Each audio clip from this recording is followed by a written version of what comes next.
All right, we'll get started in our last lecture for the semester. Maybe give yourself a little pat for getting through it. I have a couple announcements before we get into our review for today. So one is that I'm going to have office hours on Thursday and Monday. I just don't have the times set yet. So look for a Carmen announcement with times. That spot every time.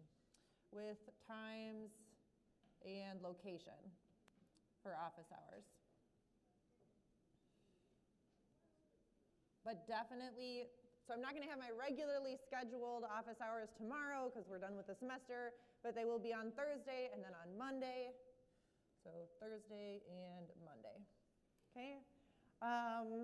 Today my goal is to review chapters to some extent, certainly not completely because that's impossible, but to try and touch on 13, 14, 15, and 16. Okay, so that's our goal for today, which means that you'll get an additional video review on 17, 19, 20, and 21. So once I have to make that, and then I'll post that as well. So you'll have that as a quick review. I owe you answers for one of the quizzes. So look for video answers for the last lecture quiz. I just haven't made them yet, but I am planning on it. And I also owe you a crib sheet for post-midterm 4 content. I am planning on doing all of that, and my hope is that this stuff can be done tomorrow. And so just kind of keep an eye out on Carmen. Once I have everything posted, I'll let you know that all the resources are there. Any questions? You guys know that your final is a week from today in this classroom. So it's gonna be tight because you're gonna be sitting in these chairs taking the exam, and there's a lot of you. So just mentally prepare for that as well, that it's not the same as your recitation setting. It's unfortunate that we shift you into that, but them's the breaks. All right, so let's begin. We're gonna go all the way back to chapter 13. So I tried to make a slide for each chapter that just sort of gives you the big hitters, what are the things that I need you to remember. So first off here, we have the solution process, right? That we're gonna think about the solution process as a sum of enthalpies, okay? So how much energy do we need to break the solute and solvent interactions? So these are always positive numbers. And then what do we get out of it? What's the profit? What's the payout? We get to mix our solute and solvent. That is always exothermic. That's always a negative number. And then delta H of the solution, that tells us if it's positive or negative, that's the thing that tells us, is this process exothermic or endothermic? Okay, and that is just a sum, is just a balance. Do we get more out of the mixing than we have to pay to break up? So we're going to ask you potentially a question about that. And then we go into factors that affect solubility. So first we have to define solubility. What does that mean? What is saturation? What is unsaturated? We know that temperature is one of the primary things that affects solubility, as well as those solute-solvent interactions. Right, we sort of learned where this term like dissolves like comes from. That means that the intermolecular forces are similar, and so there's probably not a big enthalpic cost to mixing. Okay, and then we're going to likely, in lots of different questions, ask you about solution concentration. Okay, these carry over. These you don't have. You need to know these definitions. Okay, so that's something that doesn't come on your SI. You need to know how to calculate molality and molarity and mole fraction and so on. Okay? And then we had colligative properties. These were the things, okay, this was like kind of a real tangent or like about face from what we were talking about. We're at the beginning of chapter 13, which was all about the interactions. What are the IMFs? And then we get to colligative properties and say, we don't care. Just what's the total number of particles that have been added? Remember, that was what these properties depended on. Total number of particles added. Okay, so we looked at those 4 properties. These 4 equations are what relate to those 4 properties, and you do get those on your SI. And then one thing to remind yourself of is the Van't Hoff factor. That's I, and it's really important for ionic compounds because it's the number of fragments on solvation. So it's really important for ionic compounds because if we're going to add in 1 mole of NaCl and we're really curious about the number of particles added, we need to multiply by 2 because we get an Na plus and a Cl minus, and it's the total number that matters. Okay? So that's like real big picture, quick review of what we did in chapter 13, and now we'll do a handful of practice problems to go along with these. All right? So we'll start with that solution process. Okay, so, and actually we can understand this first statement a little bit better. So the entropy of a system almost always, answer in your mind, increases or decreases during mixing. This encourages or discourages the mixing process. We now, after doing chapter 19, have a better understanding of this. We know that entropy of a system during a mixing process almost always increases, right? Because we are creating, sort of the colloquial term for it is disorder, but we really know what's going on is that we're making more microstates. There's more configurations. W is getting bigger, therefore entropy is getting bigger. There's more ways to arrange things in a liquid phase or in the aqueous phase than if they were in a solid. This encourages mixing, right? Because then we also talked about, well, how do we know if something is going to be spontaneous? The answer was, does it increase the entropy of the universe, right? So we're talking about increasing the entropy with mixing, so we would expect that to encourage the process to happen. Okay. And then we get into our delta H solute and delta H solvent. So take a second, walk through that sentence, circle it in your mind or on your tablet, whatever you're working with. Okay. These have to be like immediate responses, or they should be. Okay.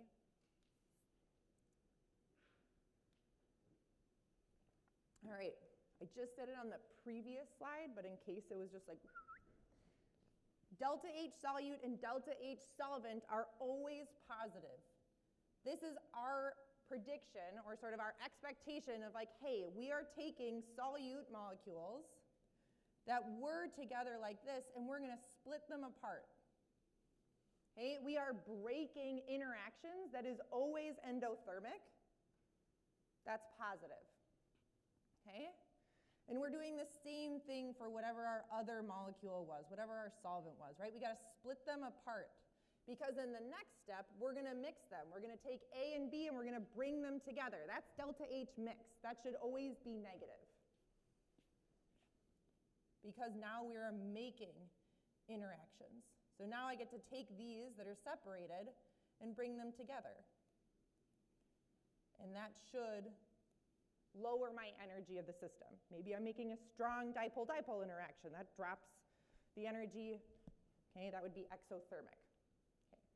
The last piece to this puzzle is we're looking at when delta H of the solution is positive, the mixing process is, okay, and then the flask will feel. All right, so we wanted this again, delta H of the solution is our final term. It's the sum of the 3 terms that we just talked about. And if it is positive, then that means the whole process was endothermic. Okay? We didn't get, like our whatever we made, whatever AB interactions weren't quite as strong as our AA and BB. So we needed to absorb some energy, okay? Typically that comes as thermal energy. We needed some extra energy to make that happen. which means that we're now going to feel a cold flask, because we had to convert some thermal energy, okay, to drive those less favorable interactions. Okay? And we could also say, well, why would an endothermic process happen in the first place? You know it's happening because I said I've established it in my question, so we would know that entropy would be driving this. Okay? Because it's not enthalpically favorable, it's endothermic, so entropy must be the thing that gives it that little extra nudge so that this actually happens. Okay? So at this point in our life, in the semester, we didn't put numbers to that entropy, enthalpy balance, but that's what we did in chapter 19. We could actually then apply for this process something like this if we had those values available to us. Okay? The more likely thing we'll give you is these values, or a combination. Oh, that's not a highlighter. Ugh. These values, okay, you get 4 of them, we give you 3, you tell us what the third one is, okay, something like that. All right, so let's remind ourselves after this, let's head into Raoult's law, okay, so take a look at this question. And of course, on the exam, you'd have that Raoult's law equation, but the key would be, can you realize that that's the thing you need, right? So as soon as you see vapor pressure, it's very likely that we're routing you into a Raoult's law question, okay? So vapor pressure, oh, now it's yellow. Okay, so vapor pressure, okay, that's these two.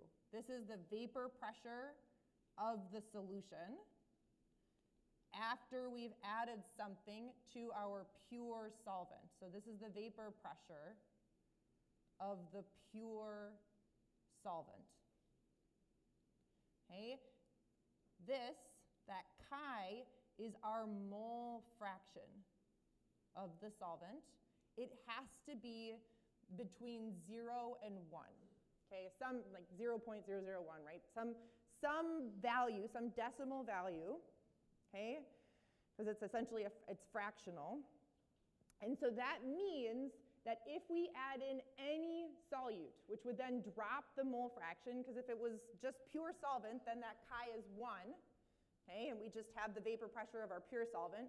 As soon as I add something in, the vapor pressure drops, okay? So we know that because that number is less than 1, that the vapor pressure of the solution must be less than the vapor pressure of the pure solvent. Okay? So that's the conceptual piece. Then we could ask you to do an actual calculation like I have here. Okay, so I give you the vapor pressure of pure water. That's our 92.5 torr. And then I tell you that I've added 2 moles of sucrose to 100 grams. Okay, let's assume it all dissolves because I don't tell you otherwise. And I ask what the new vapor pressure is. Okay.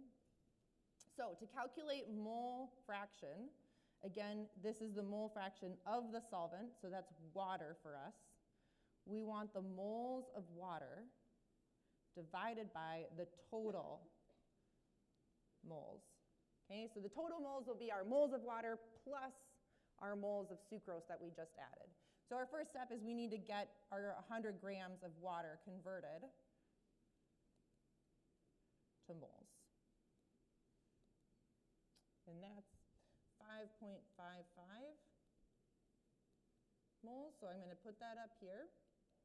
And then on the bottom, I'm going to have that number, but now I'm adding in my 2 moles of sucrose. So this tells me that if I were to just like stick my hand in and I could pull out 1 molecule, I'd have about 74% chance of pulling out water. Okay? So 0.735, that's the fractional amount of molecules that are water versus sucrose. That's the number I'm going to put in here. Say, okay, P of the solution equals 0.735 times 92.5 torr. So we get something a little bit less. We get 68. Okay? So that would be the calculation part of this. But conceptually, we know like this was our jumping off place in a lot of colligative property discussion. Just that, hey, when you put a solute in, the vapor pressure drops. Okay? All right. So now we're going to look at another colligative property. Here we're looking at the freezing point. Okay, so TF, as a reminder, that frickin' top level. This is our freezing point. Okay? So I want you to take a minute, turn to the person next to you, and walk yourself through which of these three solutions is going to have the lowest freezing point. Okay, I've provided the right equation for you, but again, that's something that you would need to do on the exam. Okay, as soon as you see a question about freezing point, that's got to be a colligative property question, and you go search that out on your exam sheet. Okay, so chat with the person next to you. What is the important thing in this question?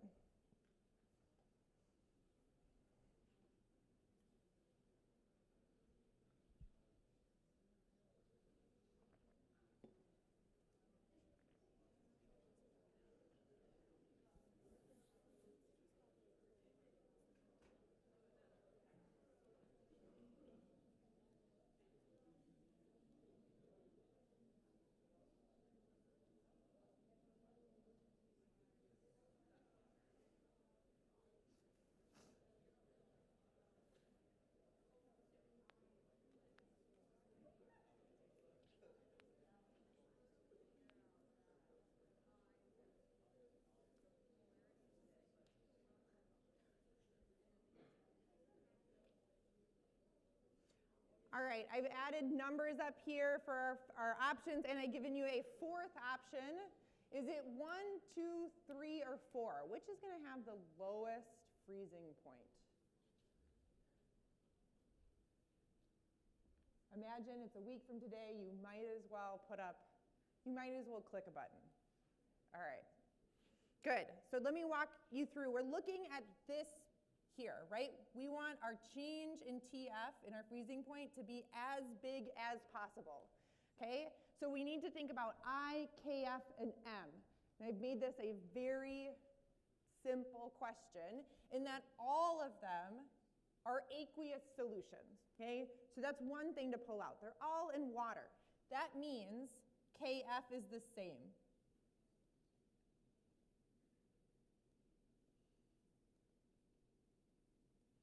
Right? And then you have to consider the molality. But all three of them have the same molality. Okay, so it's not that. That's not going to determine the difference. So it comes down to I, the Van't Hoff factor. Okay, so you might, if I had been thoughtful about this, I would have included that in advance. But what we want to know here is how many new particles are we adding in? And so we need to think about the fragmentation. Okay, glycerin, our one molecular option, that does not split up into pieces when it dissolves. Remember, those are like our ants. They go into solution and they break apart, but the body, we don't disembody them. They stay as single units. So I equals 1. NaCl, if we are going to dissolve that into water, we're going to get Na plus and Cl minus. So I will be 2. And then zinc nitrate is going to be zinc 2 plus and 2 NO3 minuses, so our I will be 3. And so that means that we are going to have the largest negative number for zinc nitrate, which will drop that freezing point the lowest. Okay, so 3 is the correct answer. Okay. All right, so that's, and what I didn't include here was I had no consideration for ion pairing. But I'm going to just like put that up as a like, hey, a little reminder, like you could study ion pairing as well.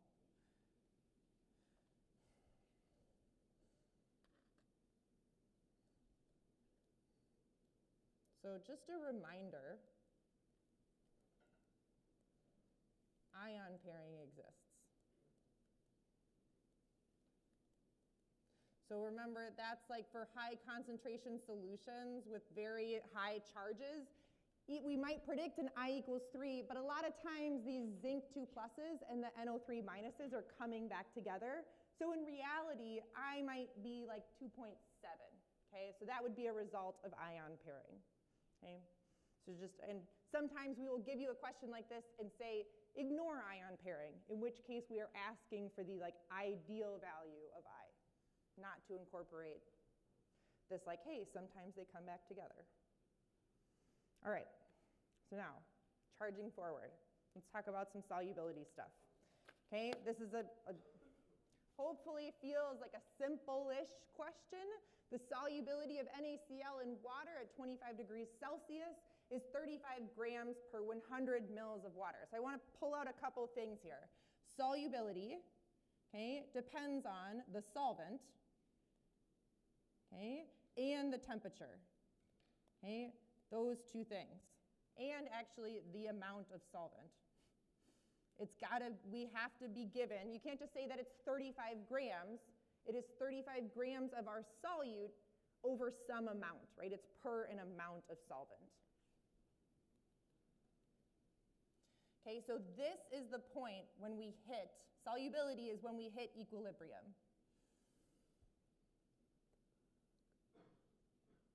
Not going to do it again. I'm going to be just below whatever that line is.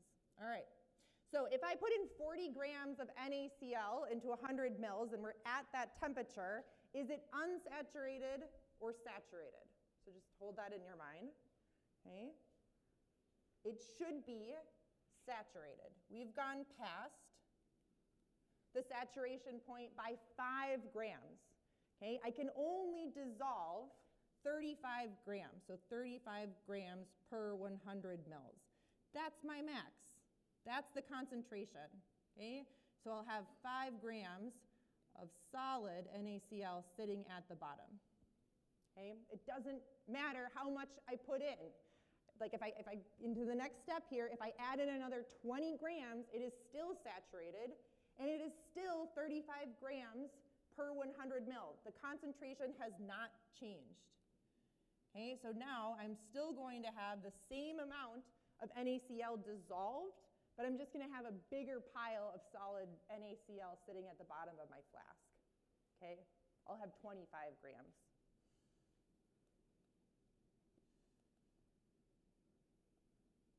Okay, so we want to think about this as if I'm just on my axis down here, I'm adding NaCl.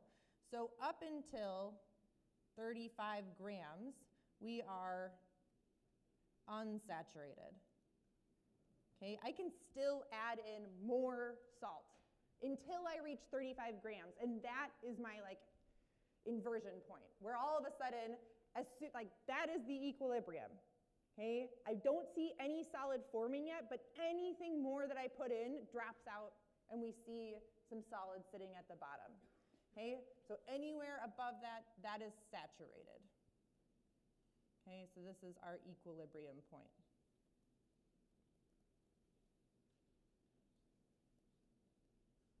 Okay, all right. So a little review on that. Now take a look at this graph and answer these two questions.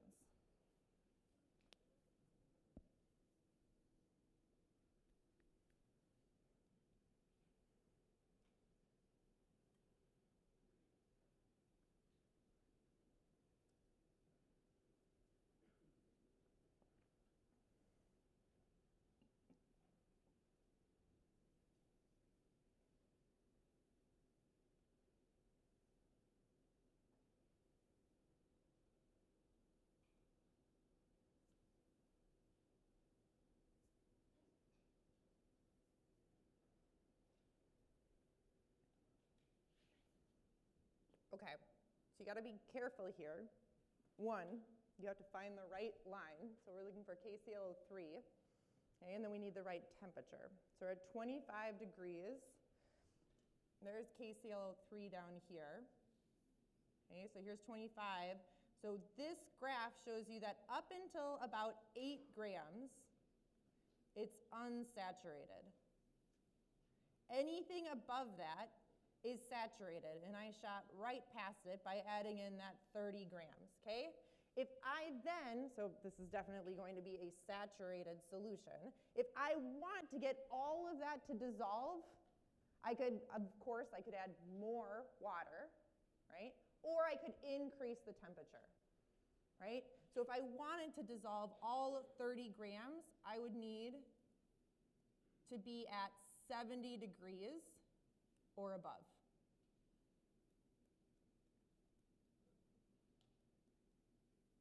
At that point, I am back to an unsaturated solution up at that higher temperature. Okay?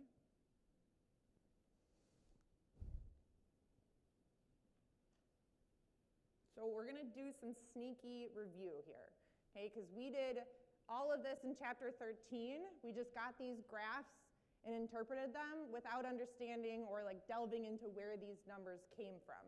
And then a few chapters later, a couple chapters later, we understood the thermodynamic underpinning of why this was true, okay? Of how you arrive, like what is determining that that's the amount of KClO3 that you can dissolve, okay?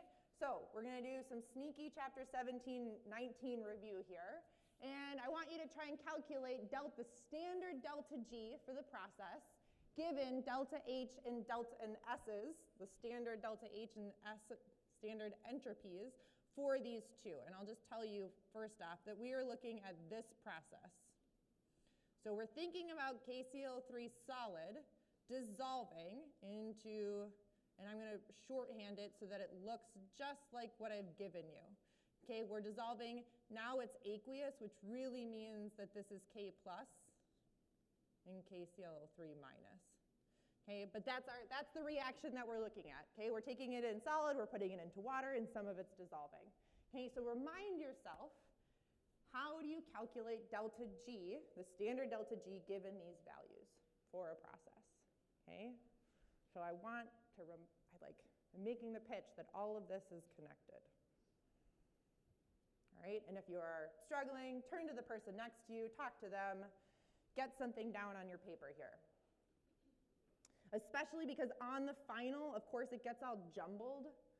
So, you know, like it's not gonna come at you, chapter 13, 14, 15, 16, it's gonna like move around. So your mind needs to be nimble to be able to move between the different sections.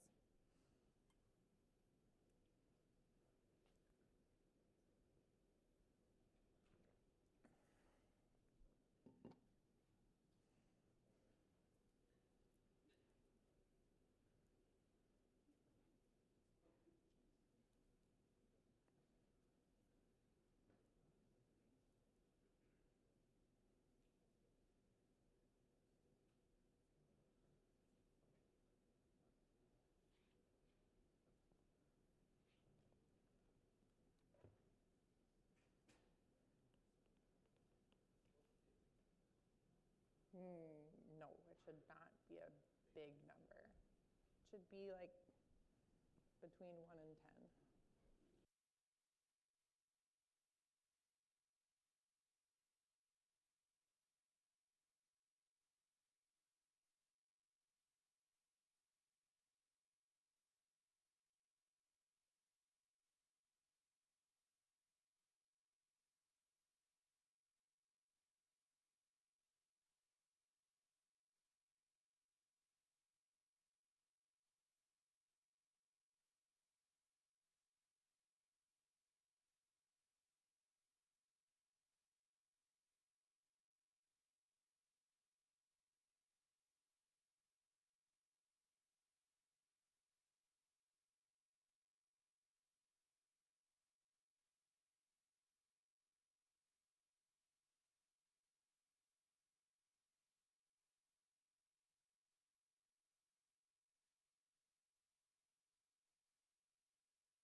so take a minute or a second, wrap up what you were working on.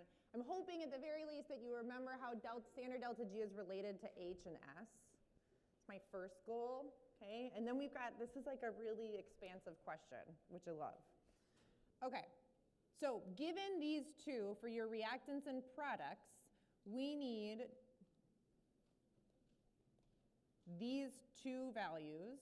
We need delta H, the standard delta H for this reaction or for the process, and the change in entropy, the standard change in entropy for this process. Okay, those aren't given to us. We have them for our reactants and products. So delta H, okay, for this process is going to be our products minus our reactants. Okay, and then, we should definitely include a negative there so that it's added.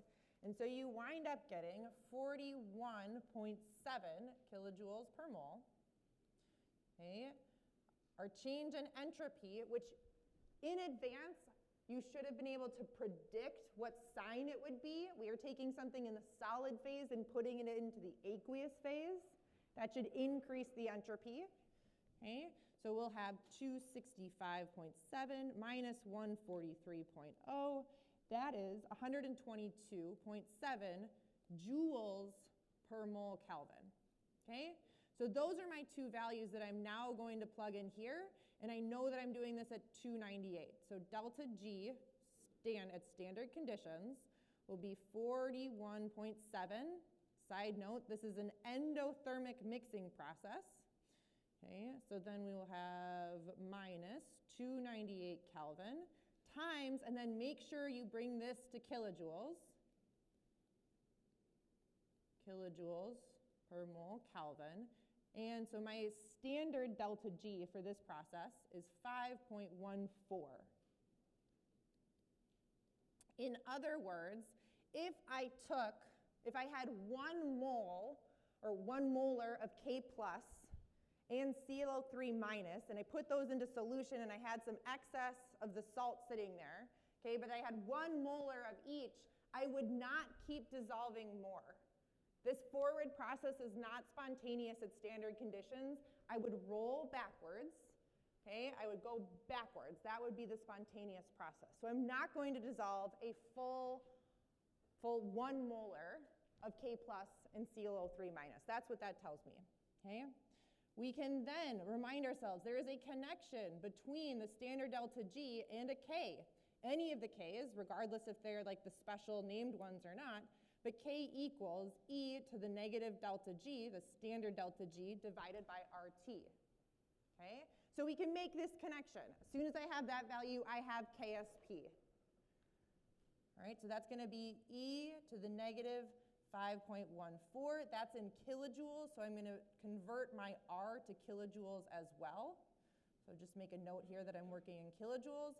And then on the bottom, I'm multiplying by 298. That's in Kelvin.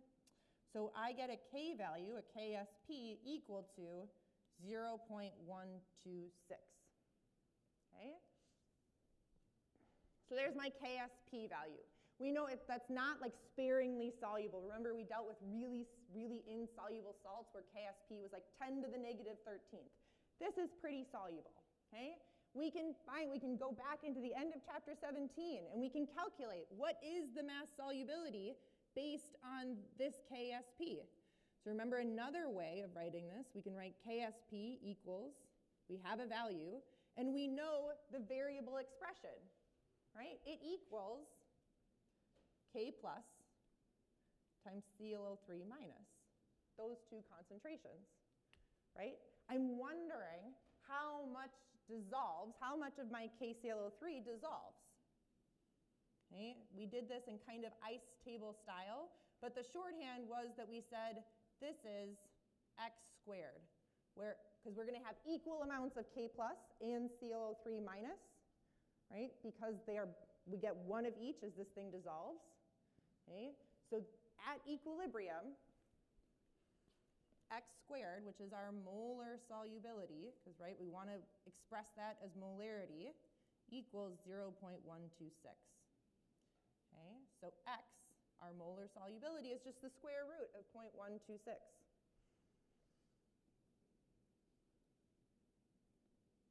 and that is 0.355 moles per liter. Okay. So that's my molar solubility of KClO3. That's not what we have on the previous slide, and the whole point of doing this was to show you that it was connected. So let's bring this to mass solubility. Okay, let's turn that into grams per liter. We're going to multiply by our formula weight here. So now I know that if I had 1 liter of water, I could dissolve 44 grams. Okay. And now I want to take this one more step and say, well, I want to do that per 100 grams or 100 mils. So I'm getting about 4.4 grams of our salt per 100 mils. Okay. So we go back and we say, okay, we just did a ton of work and we started from first principles, right? What is the enthalpy and entropy of this process? That gets us delta G, the standard value. That brings us to K. Where is equilibrium? From that equilibrium value, we can then calculate the molar solubility, and that's just a step away from mass solubility. And we got pretty close. We were on track with where we were. That's the number we just predicted. That at 25 degrees Celsius, we should be able to dissolve, this has it at 8 grams. We calculated about 4.5. It's not perfect, but it's pretty close. Okay, that's the number we just calculated, or we estimated that.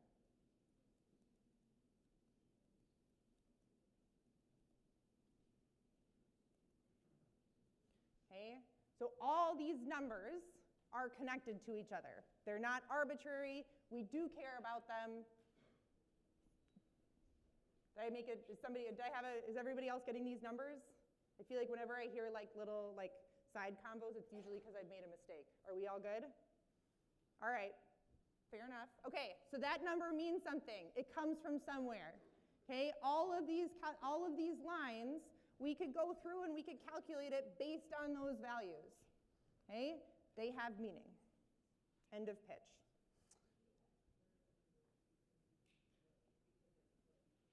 Yes, so that was because it was a 1-to-1 salt, like a 1 cation to 1 anion. Yes. All right. So that was my quick summary of chapter 13 with some 17 and 19 mixed in. Now let's remind ourselves about kinetics. All right. So there's a couple things.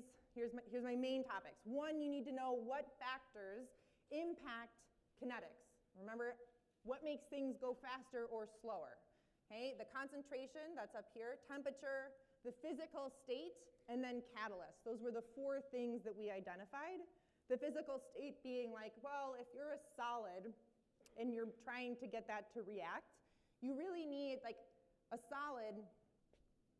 If I had like this cup and it was in solution, okay, and I have that solid there, I can really only react with what's on the outside here. The inside is not going to react. Okay, so the physical state would be, can I smash that up and make more surface area available? Can I get it to dissolve? You usually want your reactants to be in the same state because that encourages collisions. And collisions are how our reactions start. We have to get them together in the same physical space. Okay? So that was just a little extra note on the physical state. Then we talked about the average rates or the reaction rates. We will always think about it as either, well, we'll say some like amount. So maybe molarity, it could be moles. If we were thinking about gases, it could be a pressure, so maybe atmosphere. But some measurement of how much we have as a function of time. Okay, so how much are we gaining if we're making a product? How much are we gaining over a period of time? Or how much are we losing if we're looking at a reactant? Okay, so this is the general equation that shows us how to calculate average rate. That is for this reaction, for the generic reaction that I failed to write down. Where the lowercase letters here are stoichiometric coefficients.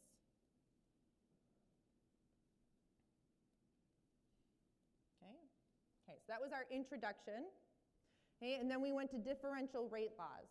Okay, and we'll really delve into this in one of the slides, but that rate equals our rate constant times the concentration of our reactants potentially raised to a power. So that's N and M. Okay, that tells us about the order.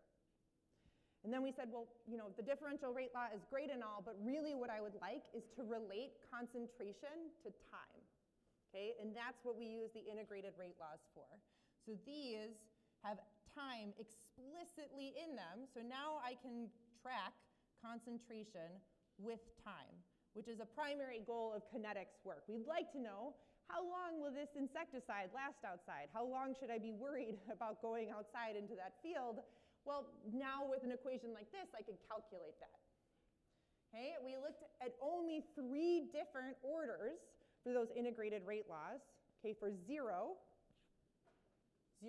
order, where it doesn't depend on A at all, actually, first and second. And then we have the graph to go with each of them. Okay, and those were our linear graphs where we said, hey, if we're clever and plot certain variables, we can make this look linear. And it was characteristic of each of those orders. Okay? And then we were like, well, we've dealt with concentration. Okay, we really went over that. And then we needed to consider K. What does K depend on? Okay, we only had at that point gotten through concentration, but there's 3 other ways to impact the rate: temperature, physical state, catalyst. That is all packed into K, into our rate constant. Okay, this is the Arrhenius equation and is important for understanding how do these other variables impact the rate, and they all do it through K. K is the thing that holds those variables for us.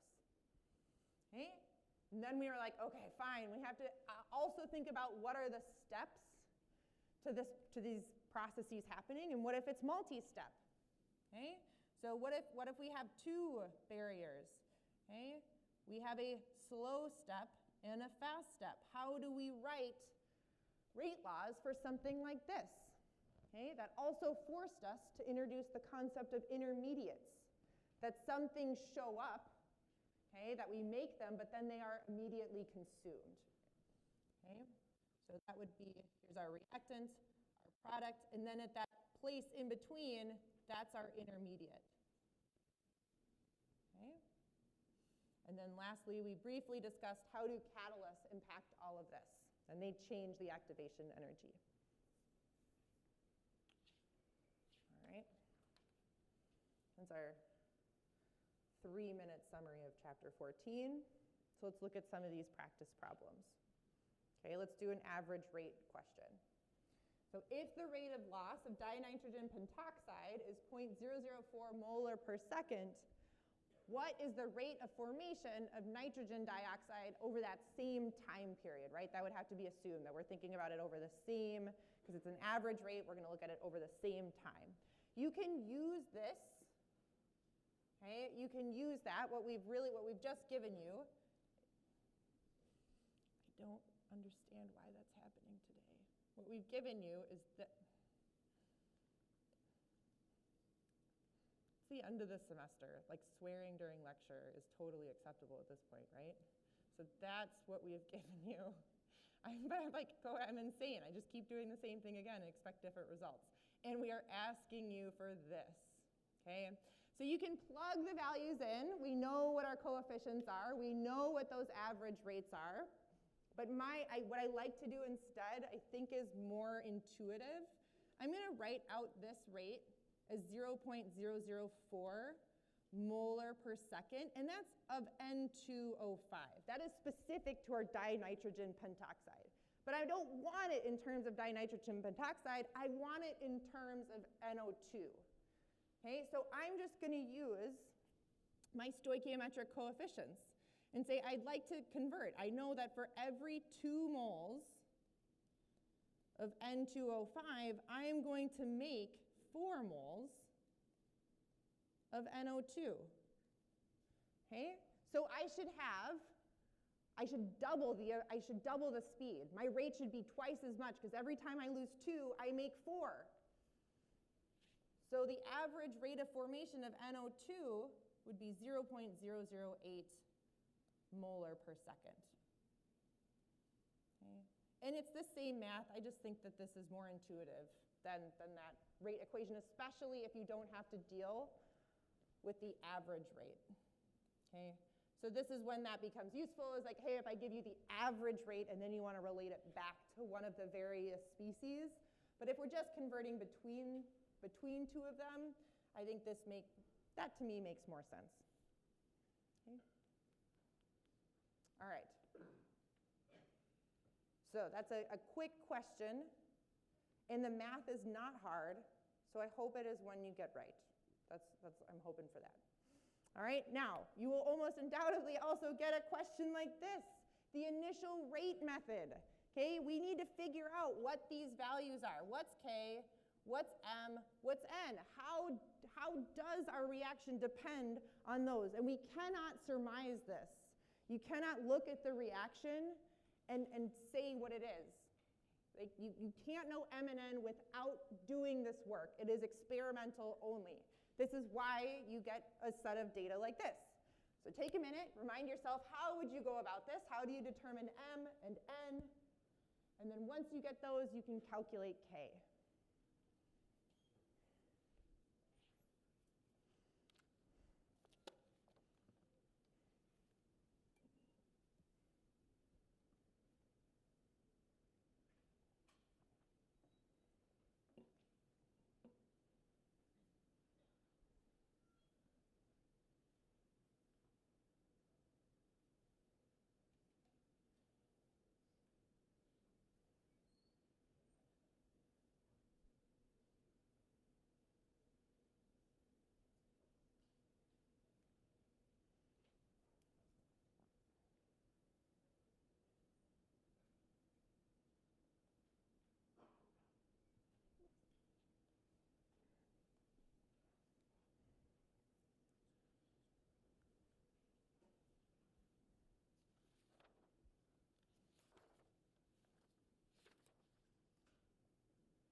So turn to someone next to you, chat it out. Are you guys on the same route here? Are you looking at the same trials, comparing them in the same way?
All right. It's all good. Remember, we have to figure out what we're trying to do with our M and N calculations is when I change this concentration, does my rate change and how does it change? If it was 0 order, I could increase ClO2 all day and I would get no increase in the rate. Okay? If it was first order, as I increase that concentration, my rate would increase at the same rate. Okay, so let's see what's going on here. I need to isolate trials. So I need 2 trials where ClO2 has changed, but OH minus hasn't, because I want to isolate what is the impact of changing ClO2. So So that's trials 1 and 2. It doesn't matter what order you think about them in. I like to think about it to avoid fractions and decimals. So I'm going to say going from 2 to 3, oh man, from 2 to 1, that was a factor of 3 increase, right? 0.02 times 3 gives me 0.06. So when I did that, what happened to my rate? Did my rate change? I say, oh yeah, it did. And then I divide those two and I find it increased by a factor of 9. Okay, that means, okay, so that 3 to the m equals 9. And I know that 3 squared is 9. So m must be 2. In other words, this reaction is second order with respect to ClO2. Okay? So next, I got to check out HO minus. So what's going on with this hydroxide? Isolate the two trials where ClO2 doesn't change. That's 2 and 3 here. And I go, all right, I have another increase of 3, or a factor of 3, right? 0.03 times 3 is 0.09. Now what happened to my observed rate? Okay? It increased, so it's definitely not 0 order, but it didn't increase by a factor of 9. It increased by a factor of 3 as well. So now, when I think about this math, I say, oh, n must be 1. It must be first order with respect to OH minus. So that gives me my m and n values, my orders. So rate equals K times ClO2 squared times OH minus. All right, last step is to get that K value. And you can take any of the trials. Okay, they should all work if the math is mathing. Okay, so I took 1. I'm going to grab my rate, so 0.0248. That is in molar per second. That equals K, the thing I would like to solve for, times my initial concentration of ClO2. That's 0.060. And I'm going to keep my molarity there. That's squared times my 0.030 molar. And then I'm going to solve out for K. And I've kept my molar, my units in there, because remember, K is pesky in that it can change units, right? The units on K are indicative of the overall order, okay? So K is there only to make sure that we wind up with a rate, not that it's only there, but its units are there to make sure that we have a rate that is molar per second, because that's the only thing that makes sense for a rate value, okay?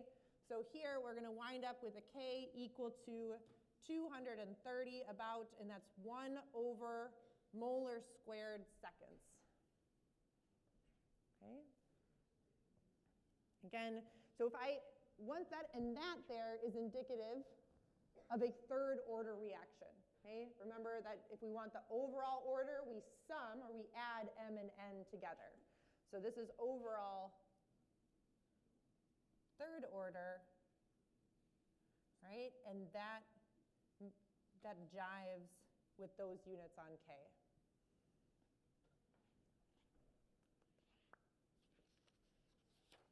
All right, we've got just a couple more kinetic questions, then we'll head into equilibrium. Okay? All right, take a look at this energy diagram. The overall energy change is, and the forward activation energy is. Okay? So once you have an answer, give me a 1, 2, 3, 4, or 5.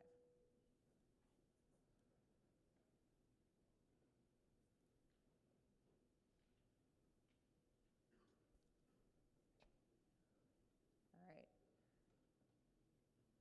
Good. Again, imagine you're sitting at the exam in your exact seat right now. You might as well pick an answer. Good. Seeing lots of correct answers pop up. The right answer is 2. All right? So a couple things here. The overall energy change, that is asking for the from going from reactants to products.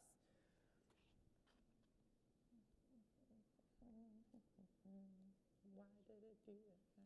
So from here down to here. All right? Going down in energy means that we're releasing it.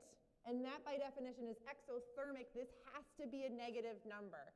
In other words, I might have written this on a scale where reactants are 0 at 0 kilojoules, our products would be down at -70, and our transition state would be up here at 50 kilojoules. Okay?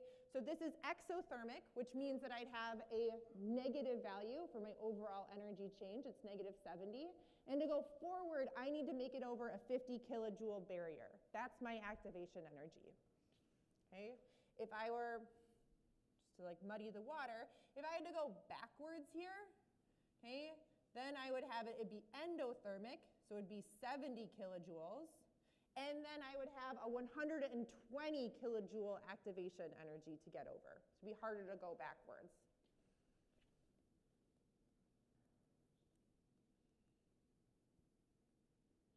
Okay, so that's for our backwards process. Okay, reminder, up here, this is our activation energy because this is our transition state. That's the highest energy point.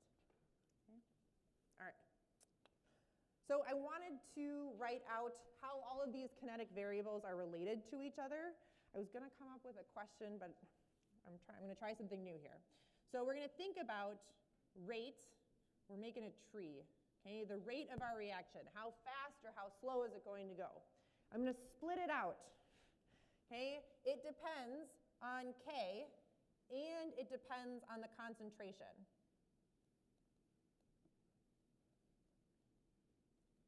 And that is from our differential rate law, that rate equals K times A, right? And there might be some variable up here, okay? So if I change A, if I change my concentration, I'll change the rate, but I'm not going to change K. K doesn't depend on concentration, right? That's on a separate branch, but both of them impact the rate. Okay, then from the Arrhenius, we have A, EA, and T. All right, so that was our K equals AE to the negative EA divided by RT. Okay, where A, this is our frequency factor, which that packs in some information about our physical state. How easy is it for our reactants to hit each other? How many successful collisions are there? Okay, that's there. And then we have the activation energy. This is where a catalyst could change things. Okay, a catalyst, by definition, lowers the activation energy, or it provides us with a different path that ultimately has a lower activation energy. And that would have an impact on K, which then has an impact on rate. Okay, and then lastly, we have temperature. Okay, and we know that as we increase temperature, then K is getting bigger, which means our rate is going faster. It's a faster rate. Okay, so I wanted to visualize it this way to remind you, okay, that changing concentration doesn't change K, right? Those are separate, but they both change the rate. And then down within K, both like our A, which we don't often mess with, but our activation energy, if we can lower that, that increases K, or we can increase the temperature, which has no impact on EA, right? Changing the temperature doesn't change the fundamentals of our transition state, but it will mean that more of our molecules have enough energy to make it over the barrier, okay? So remind yourself that temperature, increasing temperature, means more molecules or reactants, whatever things we're working with, the atoms, something, have enough energy to get over the activation energy. Okay, but it doesn't change the activation energy, right? That is like, we have to add in a catalyst to do that, to change the path.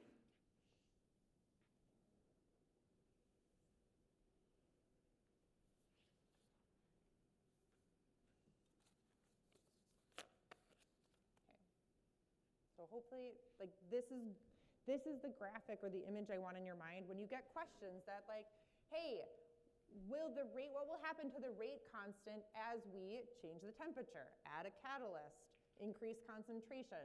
This is like the visual to answer those conceptual questions. That's what I'm hoping for. All right, last little chunk of chapter 14, a multi-step mechanism question. I've given you the two rules for doing this, where you have to find the slow step first. Okay, the slow step is our rate determining step. Remember, that's like, in my analogy, if we were doing an obstacle course, right, where the slow step is where I have to do one of the like ninja warrior obstacles, and the other one is a toddler slide. It doesn't matter how fast I can do the toddler slide, because I can do that like instantly.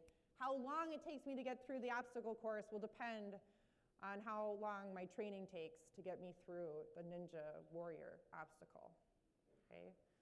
So we have to start there. So find the slow step and write a rate law for the slow step, okay? That's here, we tell you that. Okay, so there's our slow step, and we say, oh, the rate of this reaction depends on Q and T. So rate will equal Q, well, let's include a K, Q times T. Okay? But we have a problem here. We use T to define our rate law, and generally it's not a good idea to use an intermediate. They are very hard to track. And so pragmatically, we just don't want to use an intermediate, right? T is not in the overall reaction. It was made in the first step, which was a fast step. And so we want to deal with that. So the next step is if it's not the first step and we have to replace, okay, if we have to replace an intermediate, we are going to use the equilibrium method. Okay, so I want to replace this. And I'm going to do that by saying, oh, this is a fast step. It must come to equilibrium very quickly, which means I have a constant concentration of T that depends on our amount of P in this case. So I'm going to have K1 times P squared. I just wrote the forward rate here. And we're assuming equilibrium, which is why we can then set the reverse rate equal to that, right? So the definition of equilibrium, which we're coming to on the next slide, is that the forward rate equals the reverse rate, and that those concentrations are now constant. So I can say that T equals K1 divided by K minus 1 times P squared. And I'm going to plug that in. And now I can replace that and say my rate law that I'll report for this mechanism is K, which is, I'm going to write as K obs. It's some combination of a bunch of them. Q times the concentration of P squared. This should be what I observed based on that mechanism. So notice that we had a fast step that came afterwards that I don't care about. I'm going to find my slow step, write the rate, and then work backwards. Okay? So we already identified one of the intermediates. T was an intermediate, and so is U. Notice that we make U, it gets consumed, and so both of those would be considered intermediates. And just as a visual, this is what I would expect this like reaction diagram to look like. I'm going to have a fast step, followed by a slow step, followed by another, let's go like something like that, okay? That I have a really big activation energy for the second step, okay? And so here would be my first, here would be my third, and that's how I would picture this visually, okay? Where again, as soon as that middle step is the thing that's going to take me the longest, which means that the overall rate will depend on that step.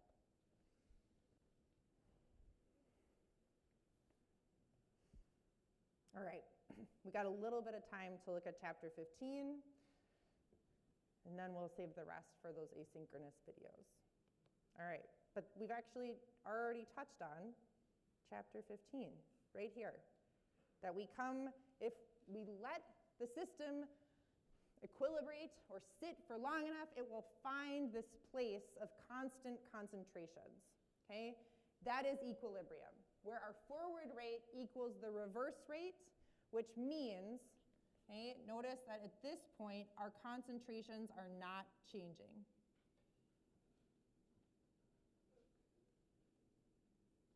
Okay? This is the kinetics portion, and this is the equilibrium side. Okay? And we describe that place of equilibrium as a ratio of those constant concentrations. Okay? So that's what we're familiar with, that Kc equals, quote, like products over reactants. Okay? Here it is for a generic reaction where we'd have A of A plus B of B is in equilibrium with D times D plus E times E. Okay? And those are our stoichiometric coefficients, which become the powers that we raise those concentrations to. All right? But just very generally, it's products over reactants. Okay? We could also think about it as being the forward rate constant divided by the reverse rate constant. Okay? It's just usually, if we're going to do equilibrium work, we don't also want to have to calculate rate constants. So practically speaking, we almost always will look at the concentrations and calculate K, the big K, this way. Okay? And that's what we did a lot, like a lot, throughout the semester. Okay? Couple reminders about K. If you have heterogeneous equilibria, so you have solids and liquids involved, don't include them, right? We're looking at the change in concentration, technically the change in activities. And the activity of a solid and a liquid doesn't change, it's just one, so don't include them. Okay, we'll look at calculating those equilibrium constants, with the main thing is don't get distracted by initial values. You have to calculate K, big K, with equilibrium values. So don't plug in initial values. That would be my guess at the most common mistake on a question like that, is that you try and use initial values that haven't come to equilibrium yet. Okay? We can predict what an equilibrium constant will be if we can combine other reactions, okay, to make that one of interest. So I just have those three rules, like you reverse it, you take the reciprocal, you multiply it by a coefficient, blah, blah, blah. Those rules are somewhere in the next couple slides. And then we have Le Chatelier's principle, which just means that a system will spontaneously respond to a disturbance to get back to equilibrium. Okay? So we make a change, so maybe that's adding in something, changing the temperature if it's appropriate, changing the volume, which changes the pressure. Then that means that Q and K are not equal. And the system doesn't like that. The system wants to have Q equal K. So it responds in a way to bring it back to Q equals K. And remember that Q is our reaction quotient. So it is the same variable expression as big K. We just don't have to use equilibrium values. They're at some arbitrary place with whatever stuff we threw in. And that tells us the direction that we're going to go. All right, a couple more sort of broad statements on equilibria that I wanted to point out. Okay, as a reminder, it's dynamic. Okay, the concentrations aren't changing, but that doesn't mean the reactions have stopped. Okay, it just is that the forward and reverse rate are the same. Okay, but it is still happening. That's the dynamic piece. Okay, we can't, if you want to reach equilibrium, you can't let anything out. Okay, so we have to make sure that we are keeping products and reactants locked in the system. It needs to be a closed system. And then, of course, there's some particular ratio of concentration terms that's a constant, and that is our big K that we want to know. So a question like this would come up, we say, hey, here's this reaction, what's the expression for Kc? Okay, and remember, C just means we're working in concentrations. As a reminder, make sure to check your phases, okay? Don't go so fast and just like look over it, like, just like, oh, grab them. Like in this case, you're going to include them all, but if one of these had been a solid or a liquid, you would exclude it, okay? So Kc for this is just the concentration of CoCl2 divided by CO divided by Cl2. Okay, then we're told if Kc is a very big number, okay, it's 10 to the 9th, is there more CO and Cl2 or more CO and Cl2 at equilibrium? Okay, remember we can interpret the value of K. When K is bigger than 1, products are favored. Okay? So if I had let this system come to equilibrium, I should have a lot more of my product than I should have of my reactants, because K is a very big number. All right? Again, let's throw in, all of this is connected. What is the sign of the standard entropy change and the standard enthalpy change for this process? What can we say about it? Okay?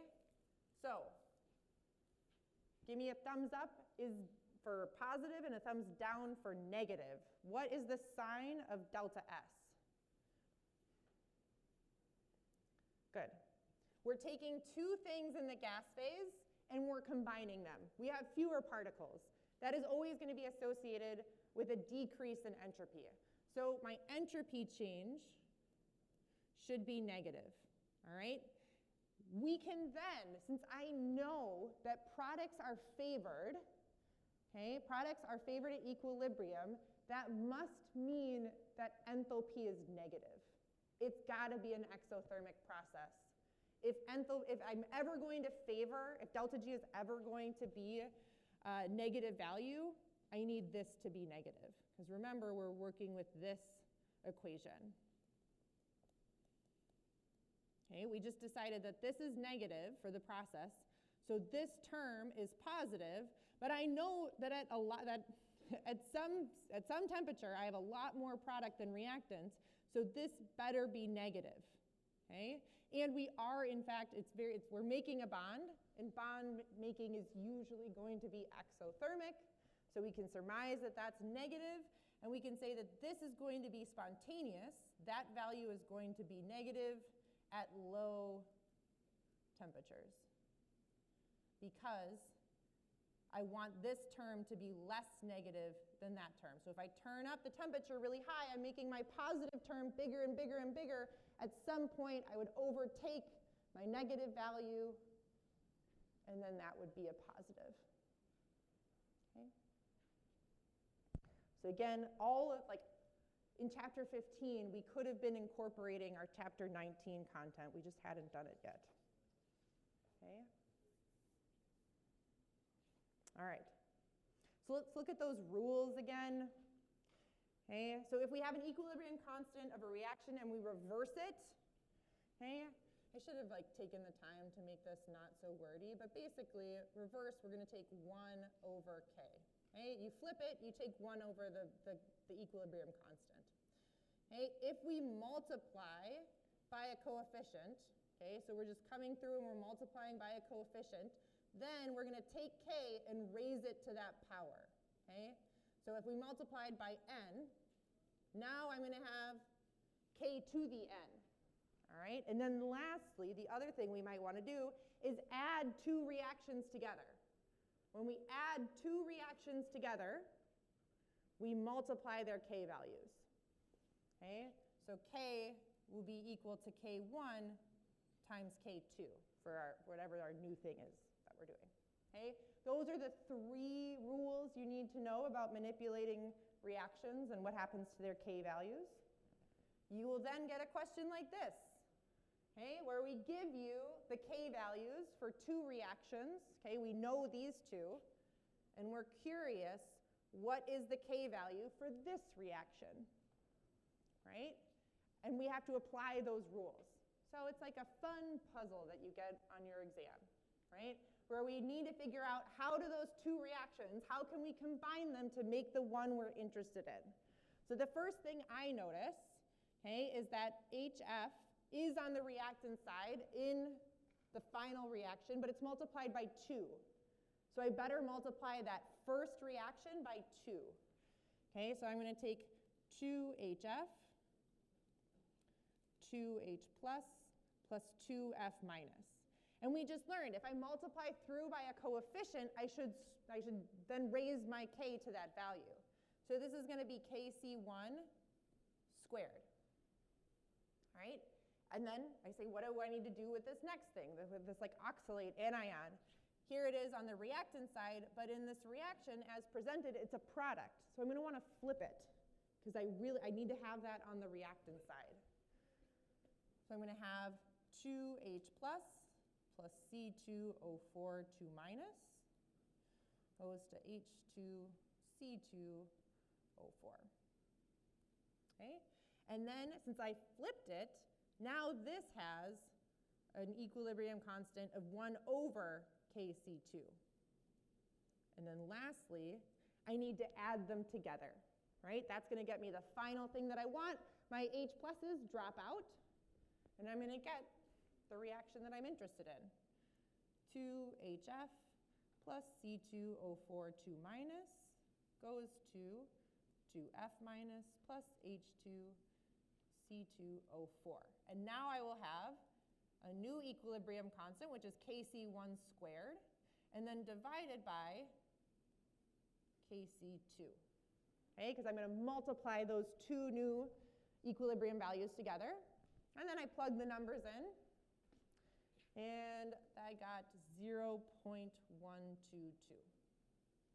Okay, that number we can interpret, it's a little less than, well, relatively speaking, it's a little less than 1, which means that our reactants are favored.